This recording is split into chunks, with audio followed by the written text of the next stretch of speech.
नमस्कार बच्चों, आज की क्लास के लिए आप सभी को स्वागत करती हूँ। हम अगले क्लास में प्रतिशोध के बारे में हमें देखे थे। ये प्रतिशोध एकांकी में मेन कैरेक्टर्स कौन कौन सी है? भारवी के माता पिता। भारवी के माता पिता कौन है? सुशीला और श्रीधर है। सुशीला और श्रीधर अपने पुत्र घर ना आने से बहुत बेचैन थे, बहुत दुखी थे। इसी के बातों में उन्होंने दोनों भी वार्तालाप भी कर रहे थे। और इतने में भारती नामक एक विदुषी उनके घर आती है और स्वामी के बारे में, कवि के बारे में, कवि कहे तो कौन यहाँ भारवी के बारे में कुछ तो बताती है। वह तो सुबह मैंने भारवी कहती है, सुबह मैंने मालिनी तट पर आपके पुत्र को मैंने देखा था। उस समय उन्होंने ध्यान मग्न थे। स्वामी ने महाकवि ने ध्यान कर रहे थे। और यह तो भारती ने श्रीधर और सुशीला से कहती है। और इसी के नंतर उन्होंने अपने पति से वो याचना कर रहे हैं, मेरे पुत्र तो कल हमारे घर आए तो तुम्हें ऐसा क्रोधी बातों को मत करना, ऐसा तो विनती कर रही है। कौन? सुशीला कर रही है। और यह बात सुनकर श्रीधर को भी बहुत ग्लानि होता है, दुख होता है। उस समय उन्होंने कहता है, अपने दिल में, अपने मन में रहने वाले पुत्र के बारे में रहने वाले प्यार को उन्होंने बताते हैं। उसका क्या बताते हैं? अपनी माता से भी पिता पुत्र को बहुत चाहते थे। ऐसा ही उनके हमारे पुत्र थे आगे बढ़ने के लिए। ये अहंकार शब्द तो उनके मन में रहकर उनका उन्नति को आगे ले रहा है, आगे बढ़ नहीं सक रहा है। इसीलिए मैंने उनके मन में पैदा हुआ, उनके मन में आया हुआ अहंकार को दूर करने के लिए मैं यह ऐसा निष्ठुर से बातें मैंने किया हूँ। इसी तरह अपने पुत्र के बारे में कह रहा है। ये सभी सुनकर सुशीला को बहुत दुख हो जाता है। मेरे पति के मन को मैंने नहीं समझा है। मेरे बिना मेरे से अधिक मेरे पुत्र को मेरे पति ने जानता है और चाहता भी है, लेकिन मेरे पति का मन मैंने कभी भी नहीं सोचा है। ऐसा ही बातें करने समय वो बाहर से कुछ दरवाजे का शब्द आता है। वो तो हवा के झोंके समझकर उन्होंने आराम करने को निश्चय करता है। आगे की कहानी में ये का पेज नंबर 172 देखिए बच्चे, पेज नंबर 172। ये का एक दरवाजा खोलने की तीखी आवाज होती है। ये का एक उन्होंने बात करके वो आराम करने के लिए गए हैं, आराम कर रहे हैं, अभी नींद नहीं गए हैं उन्होंने। उसी समय में दरवाजे का तीखी सी आवाज जोर से आ रहा है और भारवी हाथों में तलवार लिए लड़खड़ाते हुए आते हैं। उन्होंने क्रोध से, वेग से वो क्या करता है श्रीधर, वो भारवी क्या करता है, हाथ में एक तलवार को लेकर आगे आ रहा है। कहाँ? घर के अंदर आ रहा है। भारवी को देखकर भारवी पुकार रहा है, पिताजी तुम कहाँ हो? ऐसे भारवी पुकार कर अंदर आ रहा है। और सुशीला श्रीधर दोनों भी सम्मिलित स्वर से सम्मिलित होकर उन्होंने भारवी को पुकार रहे हैं। कौन? सुशीला और श्रीधर दोनों भी एक साथ ही अपने पुत्र को पुकार रहे हैं, भारवी जैसे। भारवी, हाँ मैं भारवी हूँ, वो कहता है। वो शब्द को सुनकर, अपने माता पिता को शब्द स्वर को सुनकर उन्होंने कहता है, हाँ मैं आ गया हूँ, मैं हूँ तुम्हारा पुत्र भारवी। और सुशीला विह्वल होकर वो बहुत खुशी से, बेटा तू कहाँ रहा और मेरे बेटा तू इतना निष्ठुर कैसे हो गया? वो कहता है, ओ मेरे बेटे तू आ गया है, देखो बेटा तुम कहाँ हो गए, तुम इतने मन को निष्ठुर क्यों कर दिया है? तू कहाँ था, तू ये इस 2 दिन तुम कहाँ रहे हो, और तेरी इतनी मन आ गया, हमें छोड़कर तुम्हें रहने का मन आ गया, तू क्यों चला गया था। वो कहती है तू किसके लिए बाहर चले गए थे, हमको छोड़कर, मुझे तुम्हारी माता को छोड़कर तुम्हें जाने का मन आ गया, तो किस लिए तुम्हें बाहर चले गया, कहाँ था मेरे बेटे। सिसकने लगती है वो उनके बेटे के सामने, सुशीला तुम कहाँ थे, इतना दिन कहाँ थे, और मेरे बेटे तुम कहाँ चले गया। ऐसा अपने मन की व्यथा को व्यक्त कर रही है सुशीला अपने बेटे भारवी को। और भारवी माँ शांत हो, अपने चित्त को स्थिर रखो, कहता है माँ मैं आ गया है ना, तुम्हारा मन को शांत में रखो, तुम्हारा चित्त को, तुम्हारा मन स्थिति को तुम्हें स्थिर रखो, तुम शांत हो जाओ माँ, तुम ऐसा मत कहना, तुम्हें शांति से रखो।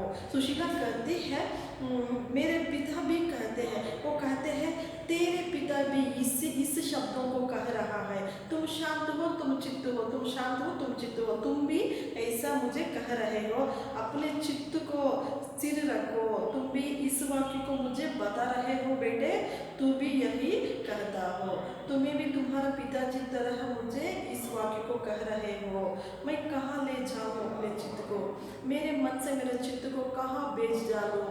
और प्रभु इस संसार में माँ के चित्त को स्थिर क्यों नहीं रखा है, सारे संसार में माता की ममतामय हृदय को ऐसा स्थिर क्यों नहीं रखा है, ये भगवान ने किया हुआ यह वो व्यवस्था है। इसलिए मैं तुमको, हर एक माता जी भी अपने बच्चों को बहुत प्यार करती है, ये भगवान का एक कृपा है। इसी तरह मैंने मेरे बेटे को बहुत प्यार करती हूँ, इसमें कोई चिंता नहीं है।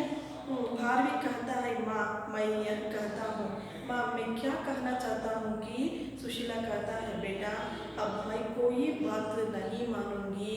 वो कहती है तुम्हारा बातों को मैं मत सुनती हूँ, तुम्हारा बातों को मैं सुनने नहीं चाहती हूँ। तू बदला कि तूने अभी तक कुछ खाया या नहीं, तुम्हें बताओ ये 2 दिन से तुम्हें कुछ तो खाया है या ना खाया है बेटे, मुझे तो बताओ, तुम्हारा चेहरे देखे तो ना खाने जैसा है, तुम्हें खाया ही नहीं, ऐसे पूछती है सुशीला। और मैं 2 दिनों से तेरा भोजन लिए बैठी हूँ माँ, तुम्हारे हाथों से तुम्हारे भोजन के बिना मैं 2 दिन हो गया है, 2 दिन से तुम्हारा भोजन से मैं अलग रहा हूँ। ऐसा शब्द तो भारवी अपनी माता से कहता है। और भारवी इतनी ग्लानि में हूँ माँ की संभवतः मुझे जीवन भर भूख ना लगे। वो कहता है माँ मेरा मन तो इतना दुख है, इतना तो दुख पा रहा है कि हमें जीवन भर भूखा ना लगे, हमें मेरा मन स्थिति, मेरा मन तो इतना दुख है, मेरा भूख में मुझे जीवन भर नहीं आ रहा है, ऐसा मेरा मन स्थिति हो गया है, मेरे दुखी के कारण से मुझे ना भूख हो रहा है, जीवन भर के लिए ऐसा ही रह जाऊँ। और सुशीला कहती है तो तूने अभी तक कुछ खाया, कुछ नहीं खाया। वो कहती है अभी तक तुमने कुछ भी नहीं खाया है मेरे बेटे, तो क्या कर रहे हो। भारवी कहता है नहीं माँ मैंने कुछ भी नहीं खाया हूँ। सुशीला हो मेरे लाल 2 दिन का भूखा है, अरे मेरे प्यारे पुत्र, अरे मेरे लाल। तो वो ऐसा ही माता जी ने बच्चों को पुकारते हैं ना बच्चों, इसी तरह सुशीला ने प्यार से वो मेरे लाल तूने 2 दिन से खाना नहीं खाया है, भूखा है, मैं अभी भोजन लाऊंगी। वो कहती है सुशीला मैं अंदर रसोई में जाकर तुझे खाना लेकर आऊंगी। और अपने पति से पुकारती हुई जाती है, आवा आवा, ऐसे जोर से पुकार कर वो रसोई के अंदर जा रही है। कौन? सुशीला। किसके लिए? अपने बेटे खाना खिलाने के लिए वो जा रही है। कवि आ गया है, वो आवा से कहती है मेरे कवि, मेरे बेटा, मेरे लाल तो आ गया है और उसके अभी तक भोजन नहीं किया है। देखो आवा, ये सुन, ये समाचार को मेरे पुत्र ने 2 दिन से खाना नहीं खाया है, कहाँ है उसका भोजन। वो पुकारती है, कौन सुशीला पुकार कर, आबा को पुकार कर ये सभी कह रही है, मेरे कवि ने 2 दिन से खाना नहीं खाया है, इसके खाना को तुम्हें कहाँ रखा हुआ है, आपको जल्दी मेरे हाथ में दे दो। ऐसा पुकार कर सुशीला जा रही है। देखो बच्चों, माँ की प्यार ऐसा होता है, माँ की प्यार आने के तरफ से उनके स्वीकार करने का मन किसकी, सुशीला की, और खाया ही नहीं खाया है ऐसे पूछकर वो माँ की हृदय क्या सोचता है, बच्चे के लिए, बच्चों के लिए, बेटे के लिए पहले खाना तो खिलाना, खाना खिलाकर बाद में उसको विषय को पूछने का ये मन में सुशीला को लग रही है। इसीलिए सुशीला क्या करते हैं, सुशीला रसोई में जाकर अपने पुत्र के लिए खाना को लाने के लिए जा रही है।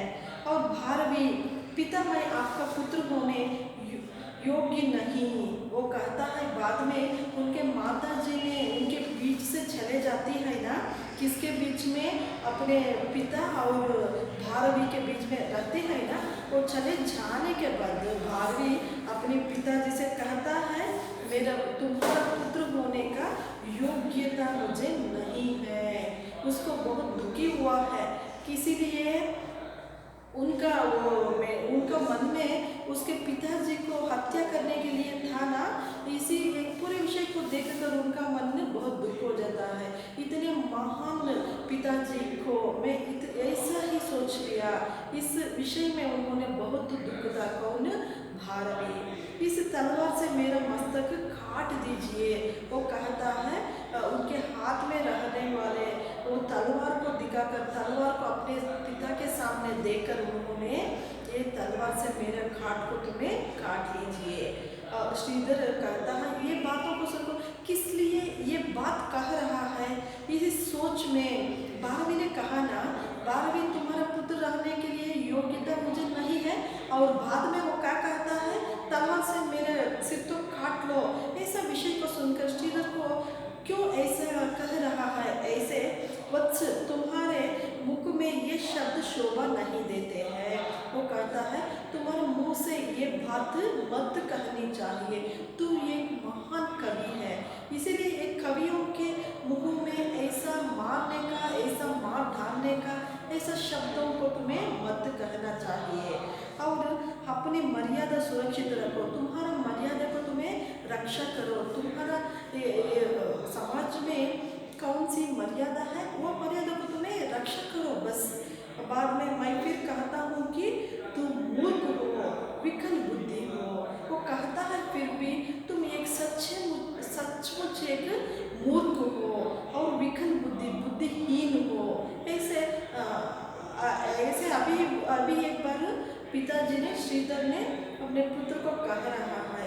क्यों कह रहा है कि उन्होंने अपने मन स्थिति को, अपने बेटे के मन स्थिति को देखकर, समझकर उन्होंने, किसी लिए उन्होंने तलवार से उसका सिर काटने को कह रहा है। ये एक कवि कहने का एक बात नहीं है ना। ऐसे सोच कर उन्होंने कहता है, तो सचमुच मूर्ख है, ऐसा कहता है श्रीधर। बाद में भारवी, सचमुच ही मैं मूर्ख हूँ, वो कहता है, देखो पिताजी, मैंने सचमुच ही एक मूर्ख बन गया हूँ, विकल बुद्धि हूँ, मेरे मन में बुद्धि भी विकल हो गया है। और यह तभी प्रमाणित होगा जब आप मेरे मस्तक तलवार से काट देंगे। ये पूरे के पूरे ये प्रमाणित होना है तो मेरे तलवार से मेरे सिर को तुम्हें काट लेना चाहिए। वे फिर भी विनती कर रहा है अपने पिता से। और श्रीधर कहता है, मेरे वाक्यों में प्रमाण, तलवार के प्रमाण की आवश्यकता नहीं है। वो कहता है, मेरे वाक्यों में वो प्रमाण का, तलवार का एक प्रमाण भी आवश्यकता नहीं है, और तलवार का प्रमाण निर्बलों का प्रमाण है। ये मेरा वाक्य कहना है तो वो तलवार से समान भी रहता है। मेरे वाक्यों के सामने तुम्हारा तलवार कुछ नहीं कर पाता है। तलवार का प्रमाण निर्बलों का निर्माण होता है, तलवार से निर्बल व्यक्तियों का निर्माण होता है। ये ऐसा मत करनी चाहिए। ऐसा श्रीधर अपने पुत्र को संभल रहा है। और भारवी कहता है किंतु पिताजी, वो कहता है इसके मन में रहने नहीं हो रहा है, किसको, भारवी को। वो कहता है पिताजी यह तलवार मेरे मस्तक काटेगी, देखो पिताजी ये तलवार से मेरा सिर तो काट लीजिए, उस ग्लानि को काट देगी, तुम्हारा ग्लानि को इसे काटने का एक मौका मिल जाता है, जो मेरे जीवन को झंझट की भांति झकझोर नहीं किया है। ऐसा ऐसा ही एक हवा की जैसे, हवा की झोंकों जैसे एक ऐसे झकझोर भी नहीं हो रहा है पिताजी। श्रीधर कहता है ग्लानि से जीवन उत्पन्न नहीं होता है, तुम्हारे क्रोध से, दुख से और क्रोध से तुम्हारा जीवन आगे बढ़ नहीं सकता है। जीवन से ग्लानि उत्पन्न होती है, हमारे जीवन से ही एक ग्लानि उत्पन्न हो जाता है, और इस तरह ग्लानि प्रदान नहीं करता, इस तरह हमें दुख हमारे जीवन में नहीं प्रदान कर पाते हैं, जीवन प्रदान है। इस सभी के लिए हमारा जीवन तो बहुत अमूल्य वरदान है, और जब तुम जीवन के अधिकार हो तो जीवन की शक्ति से ही ग्लानि को दूर करो।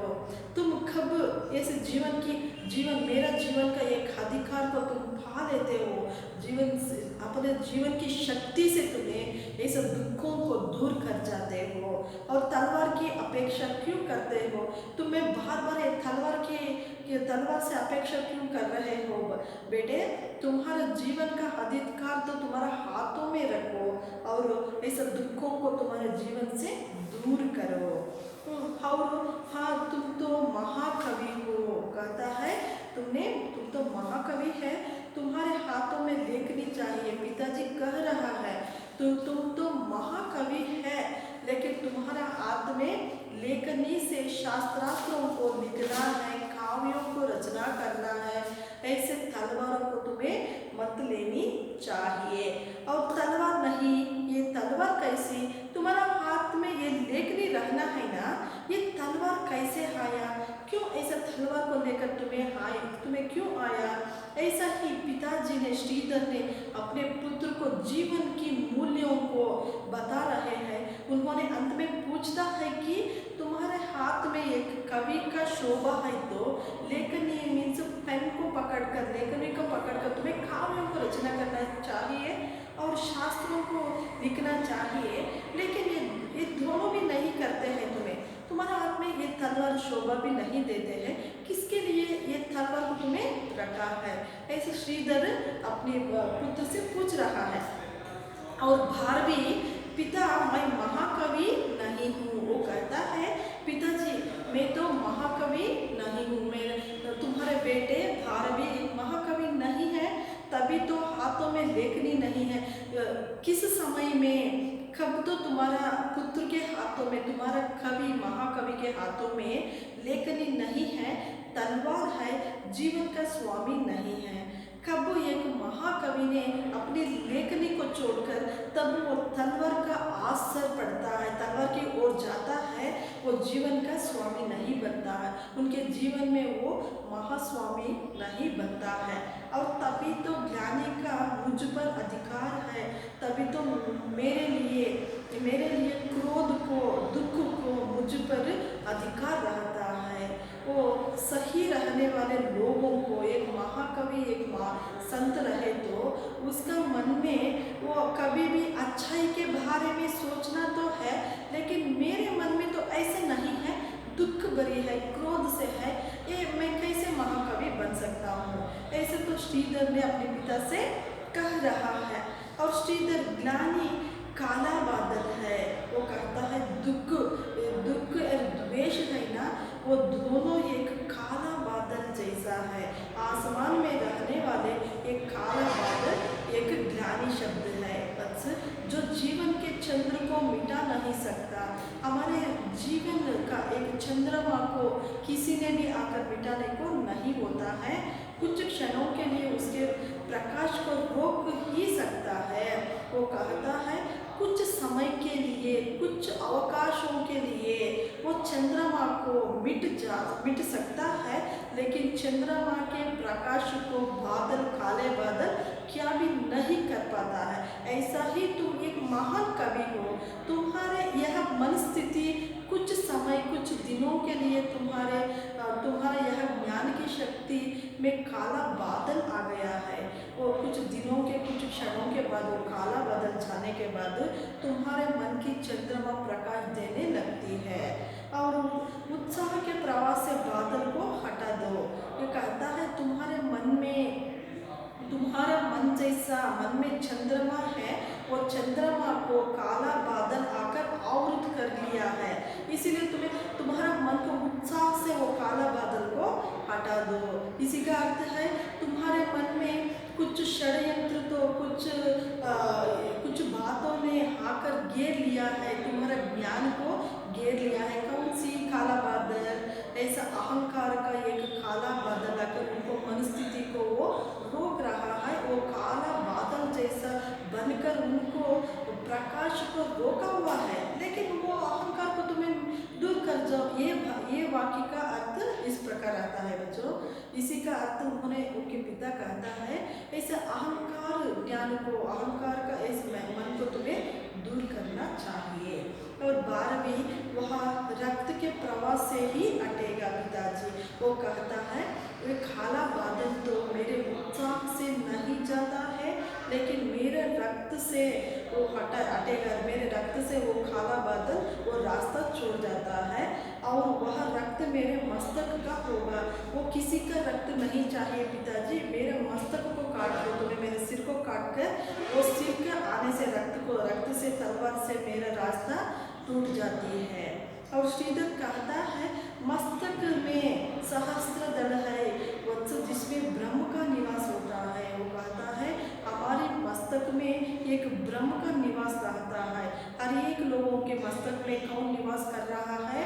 लोगों के मन में, मस्तक में, लोगों के मस्तक में ब्रह्म का निवास रहता है बच्चों। ज्ञानी के पोषण के लिए ब्रह्मदेव की आवश्यकता नहीं है। ऐसे ज्ञानी के बारे में पोषण करने के लिए ब्रह्म की आवश्यकता नहीं है।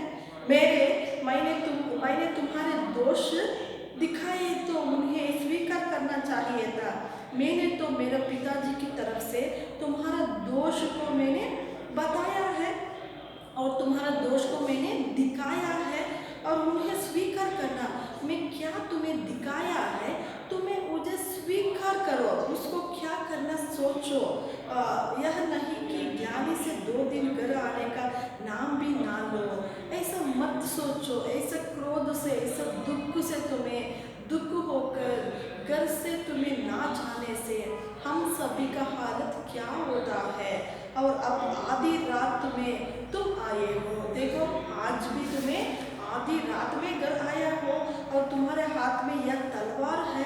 आकर तुम्हें क्या लेकर आया है? घर को एक तलवार को लेकर आया है, और पिता से तुम अपने मस्तक काटने को कहते हो। तुम क्या कह रहे हो?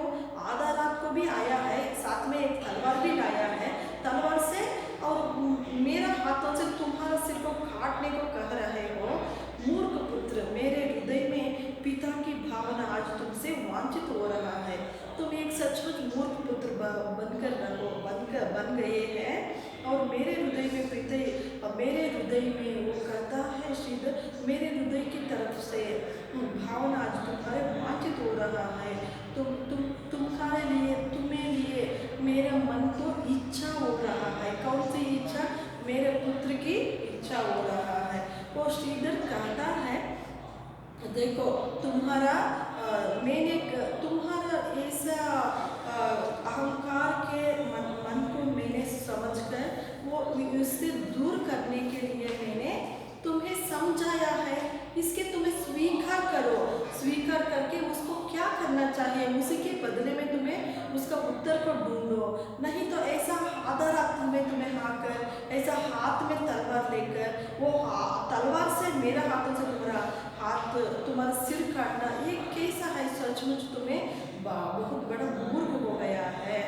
लेकिन मेरा हृदय तो मेरे पुत्र के लिए बहुत इच्छा पा रहा है। तुम्हारा ऐसा इच्छा की मन में मैंने कैसे तुम मेरे बेटे को ऐसा मार डालो। ऐसा श्रीधर ने 12वीं को समझा रहा है। वो कहता है मैं पुत्र वात्सल्य से मेरा मन तो भर गया है, लेकिन तुमने क्या करते हो, तुमने तुम्हारी तलवार से सिर काटने को कह रहे हो, ये कैसे संभव है? ऐसा तो समझा रहा है। भारवी कहता है, भारवी पिता यह सब स्वीकार करता हूँ। वो कहता है, देखिए पिताजी, तुम्हारा बातों को मैंने स्वीकार कर रहा हूँ और आपसे विवाद करना मुझे और कष्टप्रद है। तुम्हारे साथ वादवाद करने के लिए, बातचीत करने के लिए मुझे मेरा मन तो बहुत कष्ट समझ रहा है, और किंतु मैं अपनी निर्बलता आपके सामने प्रकट करना चाहता हूँ। मेरे मन में, मेरे शरीर में रहने वाले निर्बलता को, मेरे मन की निर्बलता को तुम्हारे सामने कहने के लिए मैंने बहुत चाह रहा हूँ। पिछले 2 दिनों का कार्य प्रतिशोध से परिचालित था। वो कहता है, बारहवीं ने, पिछले 2 दिन से मैंने क्या किया था? 2 दिन से तुम्हारे पास में प्रतिशोध के लिए सोच रहा था, इसी में मैं परिचालित हूँ। 12वीं अपने पिता से समझा रहा है, देखिए पिताजी, मैंने तो 2 दिन से घर नहीं आया है ना, उसी समय मैंने तुम्हारे बदले में प्रतिशोध के बारे में सोच रहा था।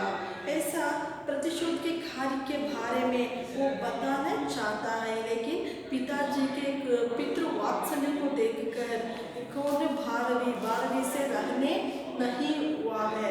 वो सोचकर कहता है पिताजी से, मैंने ऐसा तुम्हारे बदले में प्रतिशोध लेने के बारे में मैंने सोच लिया था पिताजी, इसीलिए तलवार को मेरे हाथ में है, इसी तलवार से मेरे सिर को काट लीजिए, ऐसा बताने जा रहा है। बच्चों, इसी के साथ आज की क्लास को वो एकांकी में उसके स्टॉप करके पेज नंबर 177 देखिए बच्चों। लास्ट 2-3 क्लासेस में मैंने 2 और 3 क्लासेस में इसी एकांकी का क्लासेस में 1 से 20 वन वर्ड आंसर्स को दिए हैं ना, और 21 से 24 तक देखेंगे। आज पेज नंबर 177 देखिए। मैं अब तक को किया हूँ, ऐसे राइट अप दर को तुम्हें डेट को मेंशन कीजिए। पेज नंबर 177 देखिए। क्वेश्चन है 21 का क्वेश्चन है, शास्त्रास्त्र के लिए जाते समय भारवी ने किस रंग के कपड़े पहने हुए थे? उन्होंने जाते समय उनके सुशीला जी ने कहा है ना, अपने पिता के साथ, अपने पति के साथ कह रहा है, कौन से उन्होंने वस्त्रालंकार करके गोष्ठी में गया था। इसी के क्वेश्चन ये है, शास्त्रास्त्र के नियम के लिए, शास्त्रास्त्र के लिए जाते समय भारवी ने किस रंग के कपड़े पहने हुए थे? कौन सी रंग के कपड़े? कौशेय वस्त्र और पीत रंग का अधो वस्त्र और नीला रंग का उत्तरी को पहने हुए थे। उन्होंने घर जाने के समय में, गोष्ठी में जाने के समय में घर से पहना हुआ ये ड्रेस कोड है किसका? भारवी का। क्वेश्चन नंबर 21 का है। अप टू 20 क्वेश्चन आंसर्स को मैंने लास्ट क्लासेस में दिया हूँ ना। 21 का आंसर है, ये भारवी का वस्त्र के बारे में दिया हुआ प्रश्न है। कौशेय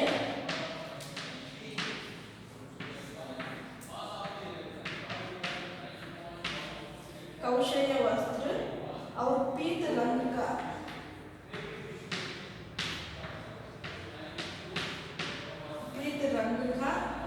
अधो वस्त्र।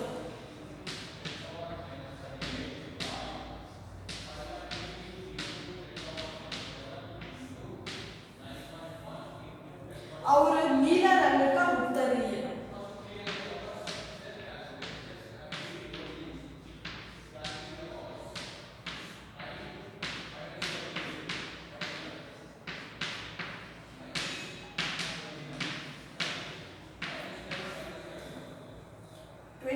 क्वेश्चन देखिए, शास्त्रास्त्र के लिए जाते समय भारवी ने किस रंग के कपड़े पहने थे? शास्त्रास्त्र के लिए जाते समय भारवी ने कौशेय वस्त्र, पीत रंग का अधो वस्त्र और नीला रंग का उत्तरीय पहने हुए थे। भारवी से मिलने आई स्त्री का नाम क्या है? भारवी के लिए मिलने के लिए एक विदुषी आती है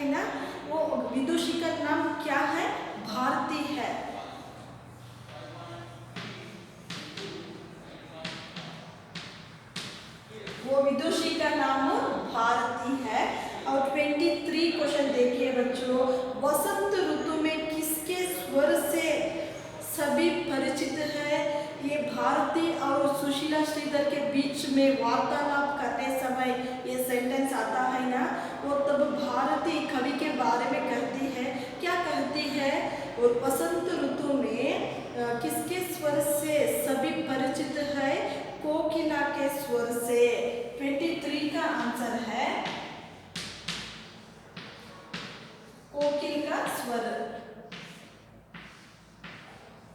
24th क्वेश्चन देखिए बच्चों, ब्रह्म ज्ञान किसकी वीणा पर नृत्य करने के समान था? ब्रह्म की ज्ञान किसकी वीणा पर? सरस्वती की वीणा पर। 24th का आंसर है सरस्वती।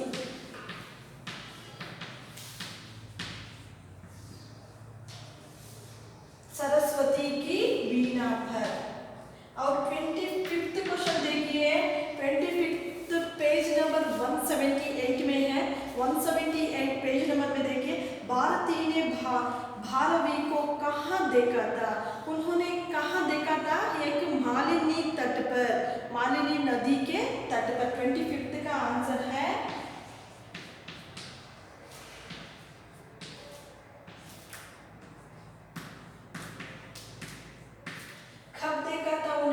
उषा बेले में। उषा बेला कहे तो अर्ली मॉर्निंग, प्रभात में, सुबह हुई, सुबह में उन्होंने मालिनी तट पर भारवी को देखा था।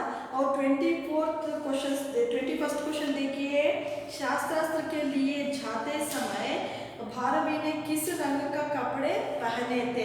इसका उत्तर है, शास्त्रास्त्र में जाने समय भारवी ने कौशेय वस्त्र, पीत रंग का अधो वस्त्र और नीला रंग का उत्तरी को पहना हुआ था। और भारवी से मिलने आई स्त्री का नाम क्या है? भारती है। वसंत ऋतु में किसके स्वर से सभी परिचित है? कोकिला के स्वर। और ब्रह्म ज्ञान किस वाणी पर नृत्य करने की समानता? सरस्वती की वीणा पर। और भारती को कहाँ देखा? भारती ने भारवी को मालिनी तट पर देखा। आज की क्लास को समाप्त करती हूँ बच्चों, धन्यवाद।